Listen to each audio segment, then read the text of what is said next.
전 세계적으로 수천만 조회수를 기록하며 화제가 되고 있는 심슨 가족의 예언 시리즈. 그 중에서도 최근 가장 뜨겁게 회자되는 에피소드가 있습니다. 시즌 23의 한 에피소드는 스프링필드 외곽에서 벌어지는 하나의 개발 사업으로 시작됩니다. 버려진 해양 창고가 철거되고 그 자리에 세워진 것은 최첨단 AI 교육센터입니다. 리사 심슨은 처음엔 이 시스템에 감탄합니다. 모든 학생이 자기 수준에 맞는 교육을 받는 것처럼 보였기 때문이죠. 하지만 시간이 지나면서 리사는 이 시스템의 불편한 이면을 깨닫게 됩니다. AI는 아이들을 가능성이 아닌 효율성이라는 기준으로 분류하고 있었던 겁니다. AI가 계산한 결과에 따라 아이들은 특정 직업군으로 자동 배치됩니다. 바트 심슨은 조선소 근로자로 분류되어 하루 종일 나사 하나를 반복해서 조이는 훈련만 받게 됩니다. 이 에피소드가 방영되었을 당시 많은 사람들은 이를 극단적인 풍자 혹은 과장된 미래로 받아들였습니다. 하지만 지금 현실은 어떨까요? 2025년 현재 한국과 미국의 일부 초등학교에서는 이미 AI 튜터가 수업의 일부를 담당하고 있습니다. 이것은 더 이상 실험 단계의 이야기가 아닙니다. AI가 아이들을 더 잘 가르칠 수는 있습니다. 하지만 아이들의 미래까지 결정해도 되는지는 아직 아무도 확답하지 못했습니다. 12년 전 만화 속 교실이 지금 우리의 교실과 점점 닮아가고 있는 이유.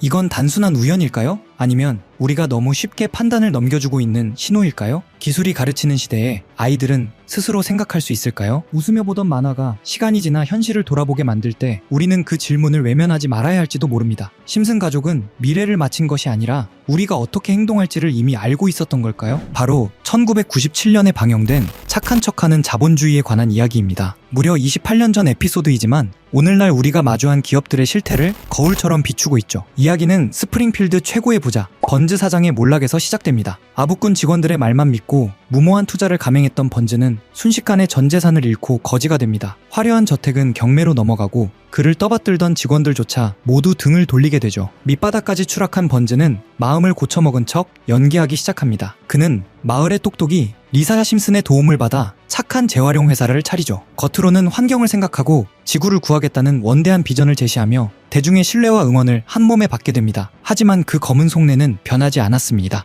리사가 꿈꿨던 이상적인 재활용 공장의 실체는 끔찍했습니다. 환경기업이라는 타이틀 뒤에서 번즈가 만든 시스템은 바다 생물들을 닥치는 대로 빨아들여 갈아버린 뒤 찌꺼기로 만드는 자연을 가장 잔인하게 파괴하는 학살 공장이었으니까요. 이 장면 어디서 많이 본 것 같지 않나요? 이건 환경 문제가 기업의 생존과 직결된 지금의 현실에서 겉으로는 친환경과 사회적 책임을 외치며 뒤로는 사익을 챙기는 그린워싱 기업들의 실태와 소름 돋게 일치합니다. ESG 경영을 내세워 이미지 세탁을 하지만 본질적인 파괴는 멈추지 않는 현대 자본주의의 이면을 28년 전 심슨은 이미 꿰뚫어보고 있었습니다. 번즈의 마지막 행보 역시 의미심장합니다. 공장의 추악한 진실이 밝혀지기 전 그는 회사를 다른 기업에 1억 달러에 팔아치우며 다시 억만장자가 됩니다. 문제가 터지기 직전 막대한 이익을 챙기고 유유히 사라지는 것까지 우리가 뉴스에서 흔히 접하는 부도덕한 자본가들의 모습 그대로입니다. 다시 부자가 된 번즈는 자신을 도와준 리사에게 1만 달러를 주겠다며 유혹합니다. 하지만 리사는 그것이 부도덕한 피해의 대가임을 알기에 단호히 거절하며 에피소드는 마무리되죠. 돈이면 모든 것이 해결된다는 번즈와 가치를 지키려는 리사의 대립은 오늘날 우리에게 묻습니다. 우리가 믿고 소비하는 수많은 착한 기업들 중 과연 얼마나 많은 곳이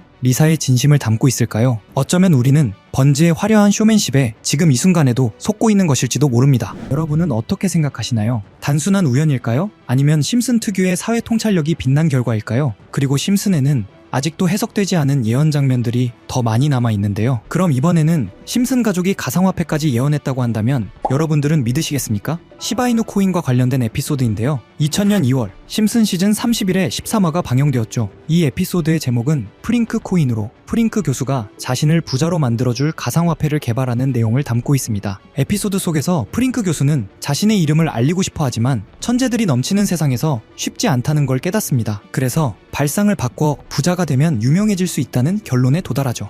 이후 그는 직접 가상화폐를 만들겠다고 선언하고 개발에 착수하는데 그의 코인이 지역 뉴스에도 소개될 정도로 화제가 됩니다. 그 결과 프링크 교수는 단숨에 엄청난 부자가 됩니다. 이 소식을 들은 심슨 마을의 기존 최고의 부자 심슨 회사 사장은 질투심이 폭발합니다. 가상화폐가 뭔지도 모르면서 갑자기 관심을 보이고 자신도 코인을 만들기 위해 과학자들을 불러 블록체인을 풀어보라고 시키지만 아무도 성공하지 못하죠. 결국 호머가 우연히 문제를 풀어내고 사장은 그걸 기반으로 새로운 가상화폐를 만들어 다시 마을 최고의 부자가 됩니다. 겉보기에는 단순한 에피소드 같지만 꽤 상징적인 내용이 담겨 있죠. 게다가 프링크 교수는 실제로 부자가 되는 설정이라 더 눈길을 끕니다. 또 화면에 등장하는 방정식을 보면 비트코인, 라이트코인, 도지코인 같은 이름이 적혀 있는 것처럼 보이고 그 옆에 S 표기가 시바이누의 첫 글자를 연상시킨다는 해석도 있습니다. 마지막에 등장하는 QED는 이것이 보여져야 할 것이었다 라는 의미로 여러 주요 코인들 사이에 시바이누도 결국 그 반열에 오를 것이라는 암시처럼 읽히기도 합니다. 실제로 이후 시바이누는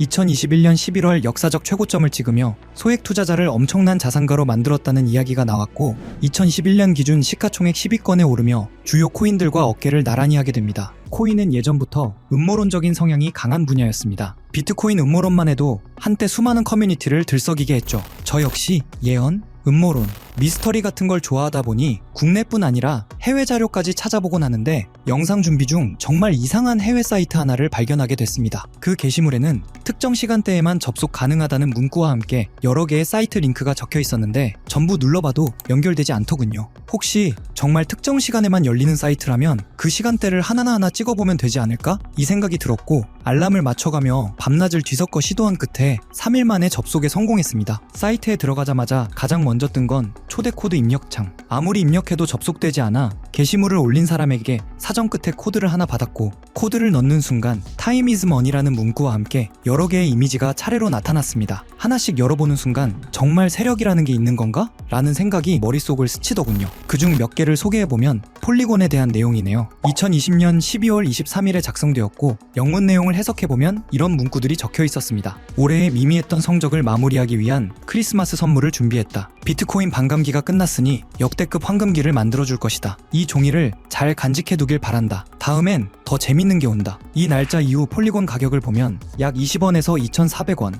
무려 12,000% 상승이 이어졌습니다. 여기까지만 보면 우연일 수도 있겠죠. 다음 이미지를 클릭해보니 도지코인에 대한 내용이 적혀 있었습니다. 2021년 2월 27일에 작성된 것 같은데 문구는 이렇게 적혀 있었습니다. 최고의 셀럽, 최고의 코인. 우리는 이것을 도지라 부르기로 했다. 수많은 물고기들이 여기에 몰려들 거야. 늦어서는 안 되겠지. 여기서 말하는 최고의 셀럽이 누군지는 굳이 설명하지 않아도 아실 겁니다. 바로 일론 머스크. 실제로 도지는 그 시기 40원에서 800원으로 폭등했죠. 다음 이미지도 클릭해보았습니다. 엑시 인피니티에 대한 내용이 2021년 6월 21일에 작성된 것으로 보이는데요. 문구를 보면 이렇습니다. 준비가 조금 늦어졌네? 전 세계 게이머들에게 환호를 보낸다. 그들이 우리에게 불을 가져다 줄 것이다. 그리고 실제 시장에서는 4,000원대였던 엑시가 18만원까지 치솟습니다. 약 3,800% 상승, 상장 초기부터 계산하면 16만 %까지 이론상 가능했던 구간이죠. 이쯤 되면 우연이라기엔 너무 많아집니다. 다음 이미지를 클릭하자 나온 건 빅타임. 2023년 10월 18일에 업로드되었죠. 문구는 더 노골적이었습니다. 지금부터 PE2를 다시 대세로 만들겠다.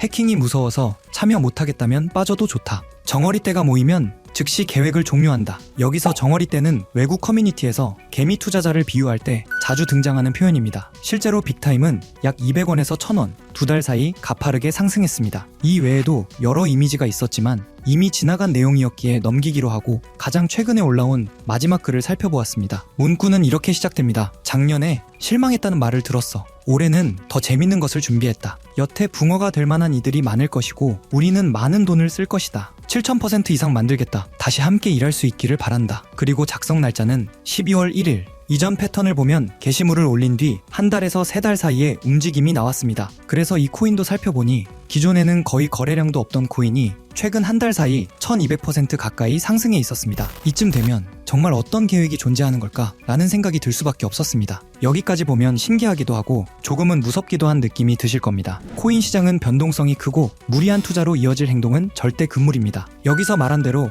7,000%가 오른다고 가정하면 10만원 넣어두면 700만원, 100만원만 넣어두면 7천만원이 되는 수익률인데 항상 여러분들께 드리는 말씀이지만 코인 시장은 매번 로우 리스크 하이 리턴을 해야 안전하다라고 말씀드리는 만큼 10만원 이하로 넣어두시는 걸 추천드리고요. 그럼 이제 이번 영상에 나온 사이트에서 발견한 종목 알려드릴 건데요. 일단 좋아요랑 구독 먼저 눌러주시고요. 제 개인 번호 다들 아시죠? 010-8480-81472번호로 구독자라고 남겨주시면 이 사이트에 나온 7000% 이상 오를 수 있는 종목 공유해드리겠습니다. 문자 구독 완료 보내주셔야 제 영상 시청하신 구독자님이란 거 알고 보내드리니까요. 꼭 댓글 남겨주시고 문자 주시면 되겠습니다. 앞으로도 이런 미스터리한 자료와 흥미로운 이야기들을 더 탐색해보면서 재밌는 시리즈로 계속 보여드릴 예정입니다. 다음 영상에서도 더 흥미로운 내용으로 돌아오겠습니다. 시청해주셔서 감사합니다.